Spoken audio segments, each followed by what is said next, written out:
रात गहरी थी, लेकिन सीमा की आंखों में नींद नहीं थी। शादी को अभी 3 महीने ही हुए थे, मगर उसके सपने टूटने लगे थे। सीमा एक गरीब किसान की बेटी थी।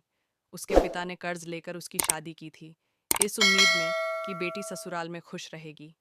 लेकिन शादी के कुछ ही दिनों बाद ससुराल वालों ने दहेज की मांग शुरू कर दी। ताने, अपमान और लालच ने घर का माहौल बदल दिया।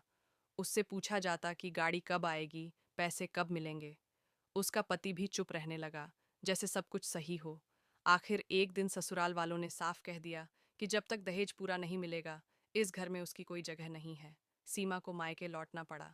पिता की आंखों में दर्द था और माँ की आंखों में आंसू। गांव में लोग बातें बनाने लगे। कोई कहता लड़की में ही कमी होगी, कोई कहता अब इससे कौन शादी करेगा। इन बातों ने सीमा को भीतर तक तोड़ दिया। कई रातें उसने रोते हुए बिताईं, लेकिन एक दिन उसने आईने में खुद को देखा और सोचा कि क्या उसकी कीमत सिर्फ दहेज से तय होगी। उसी पल उसने तय कर लिया कि वह अपनी पहचान खुद बनाएगी और किसी पर निर्भर नहीं रहेगी। सीमा शहर चली गई। दिन में वह बच्चों को ट्यूशन पढ़ाती और रात में खुद पढ़ाई करती।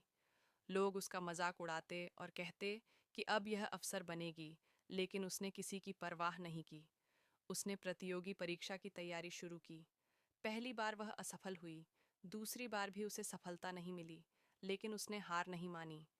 उसने अपनी गलतियों से सीखा, खुद को मजबूत किया और तीसरी बार पूरी मेहनत और धैर्य के साथ परीक्षा दी। जब परिणाम आया तो उसका नाम सूची में था। सीमा अब एक आईएएस अधिकारी बन चुकी थी। जिस समाज ने उसे दहेज के लिए ठुकराया था, आज वही लोग उसकी सफलता की चर्चा कर रहे थे। उसकी पहली पोस्टिंग उसी जिले में हुई जहां उसका ससुराल था। एक सरकारी कार्यक्रम में वही लोग उसके सामने खड़े थे जिन्होंने उसे अपमानित किया था। सीमा ने बदला नहीं लिया, बल्कि अपने काम से जवाब दिया। उसने दहेज प्रथा के खिलाफ अभियान चलाया और लोगों को समझाया कि लड़की बोझ नहीं होती। सीमा की सफलता ने कई लड़कियों को हिम्मत दी।